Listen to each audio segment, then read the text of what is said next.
Hello Air Signs! Kamusta ang New Year nyo? Welcome to Like a Tarot. Alamin natin kung ano ang situation ng mga Air Signs. Pasensya na kayo guys kung hindi ako agad nakapag-upload at saka marami pong salamat sa mga nanood ng nakaraang videos ng Like a Tarot. Paalala lang para sa mga bagong viewers na ang reading na ito ay timeless reading, general reading at guide po lamang kaya hindi po magre-resonate sa lahat. Kunin mo lang yung akma sa sitwasyon mo at kung kailan mo napanood ang reading na ito, yon ang start ng 1 week reading para sa iyo. Ikaw na bahala magpalit kung si person mo ito o ikaw. 4 of Pentacles, the Sun at 7 of Cups. Ang situation ng air signs ay may mga person na nagtitiis. Pero ito na yung pagkakataon na ibinibigay sa iyo ng universe. Positive itong tatlong cards na ito. Na yung mga situation na nahihirapan kang solusyonan ay mabibigyan mo na ng solusyon. At saka magkakaroon ka ng iba't ibang oportunidad. Kung para man sa karir ito, sa negosyo mo, o kaya sa health, sa love.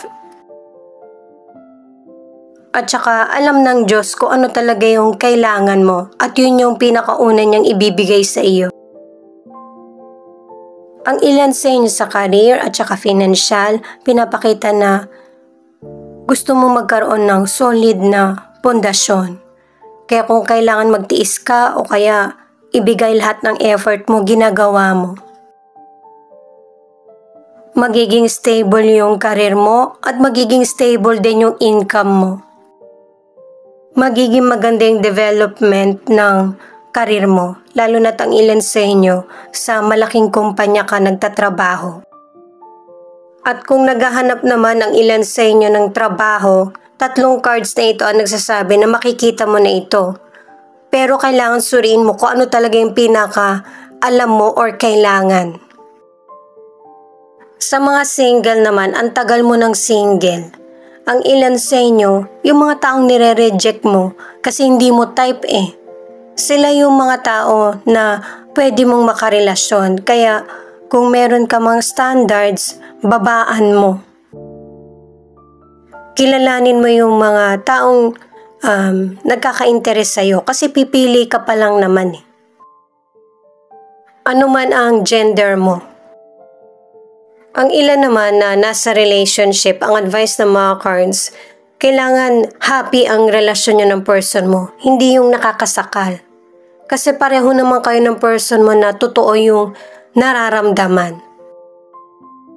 At para sa ilan na nasa relationship, pag-usapan nyo ng person mo yung mga problema para hindi na ito lumaki pa. Page of Swords, Ace of Pentacles at Page of Cups. Ito naman yung feeling ng person mo pagkatapos ng holiday. Nakadalawang cards na ang ilan sa inyo ang person mo seryosong tao. Marami siyang naiisip pero masaya yung pakiramdam niya patungkol sa career o kaya feelings. At saka pag meron siyang nagustuhan, mas nagfo-focus lang siya doon. Person man ito, sa career o kaya financial. Yung pag-grow ang mas binibigyan niya ng atensyon. May pagka-immature din siya, yun yung weakness niya. Kaya kung mapapansin mo sa pakikipagtalo, gusto niya siya talaga yung nasusunod. Sa financial, naka-4 na cards ka na sinasabing masusolusyonan mo na yung mga problema mo pagdating sa financial. Pinapakita rin kasi sa mga cards na ang ilan sa inyo, meron kang hindi magandang pamamaraan sa pag-handle ng financial mo. At ang advice ng mga cards, maging lesson na sa iyo kung ano man yung nangyari sa iyo patungkol sa financial. At saka matatapos mo na lahat yung mga problema mo paunti-unti. At saka, ingatan mo na yung mga dumadating na pagkakataon sa iyo. Nakadalawang cards ka na para pang long term. Sa career at saka financial goals.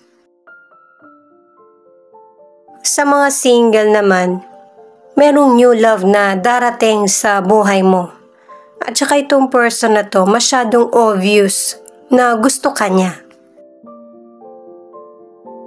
Pero ang advice ng mga cards, kilalanin niyo yung isa't isa ng person. Huwag yung magkaroon agad ng relasyon. Kailangan mo munang siguraduhin yung feelings mo kasi mahirap kumalas sa person na ito dahil sa gustong-gusto ka nga niya. Hindi panandali ang relasyon ang hinahanap niya. Sa mga nasa relationship naman, kung tingin mo nire-respeto ka ng person mo, hayaan mo na magkaroon siya ng time para sa sarili niya. Pero hindi palagi Kailangan nababalansin yung dalawa. Shine your inner light brightly. Na ang ibig sabihin ay i-let go ang takot at saka magkaroon ng healing. Mas kailangan mamayani yung power na meron ka. Spend more time outdoors. Ito yung power mo na meron kang sariling desisyon para maging masaya, maging masagana yung buhay mo. Magtiwala ka rin sa timing ng buhay mo. Celebrate the beautiful gift of life. Ibig sabihin nito ay maging thankful sa mga dumarating na pagkakataon at blessings sa buhay mo. Di ba nga nabanggit ng cards na merong person na seryoso? Kaya binibigyan na advice na i-enjoy din yung buhay. Ang ilan sa inyo na nasa relationship, matagal na kayo magkarelasyon ng person mo. Kaya maybe pareho kayo o yung person mo nag-iisip na siya na magkaroon ng long-term na commitment sa iyo. Ito naman yung mga cards para sa best decision. Six of Swords, Justice in reverse, at Seven of Wands in reverse. Merong air signs na mas pipiliin na mag-move on sa anumang situation na kinakaharap. Ito yung magandang behavior ng iba na pinapaubaya mo na talaga sa Diyos kung bibigyan ka ng hustisya o hindi. Ang importante sa'yo yung maka-move on ka sa situation or makaalis sa mga negative na nangyayari sa buhay mo. At saka maganda itong behavior mo na wala na talagang lingunan sa past. Kung pinaubaya mo na sa Diyos, yun na talaga yun. At mas nagpo-focus ka sa sarili mo. Naka-4 na cards ka na ma-overcome mo lahat ng mahirap na sitwasyon sa buhay mo. At ito nga talaga yung best decision na gagawin mo para sa sarili mo. Kasi kailangan mo talagang unahin yung sarili mo para mababalanse mo lahat. Sa health, magkakaroon ng recovery. Kasi ang ilan sa inyo, ang tagal mo na rin hindi nabigyan ng pansin ang sarili mo. At saka ang ilan sa inyo, feeling mo lang may sakit ka, yung mga ganun ba? Kaya kailangan mag-relax ka para maibalik mo sa dati ang sarili mo. Single ka man or nasa relationship, hindi mo kailangan baguhin yung sarili mo para lang magustuhan ka ng person. Kasi ganun din yung gagawin mo sa kanya, yung maunawaan siya sa ilang weakness niya. Ang ilan na nasa relationship, yung pagkilala sa isa't isa, yung time nyo together, yun yung nawala. Kaya yung connection nyo humina. Nagkaroon ng iba't ibang problema na kahit simpleng problema lang, lumalaki na. At saka hindi naman kailangan maging magastos para magkaroon kayo ng pag-uusap ng person mo. Yung mga nakagawian nyo dati, nung nagliligawan pa lang kayo, yun kasi yung nawala eh. Kaya ang ilan sa inyo meron ng pagdududa at saka ang ilan nagkaroon ng third person sa relasyon na lalong nagpapalayo sa inyong dalawa.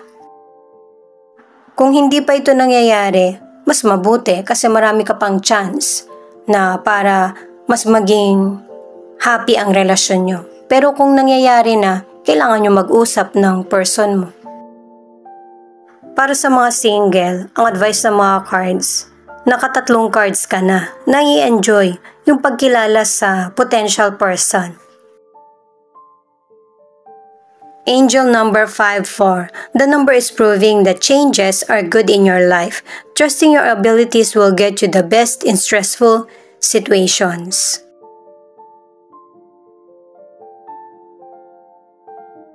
One 7 tells you to be strong and not let minor setbacks stop you from what you want to achieve.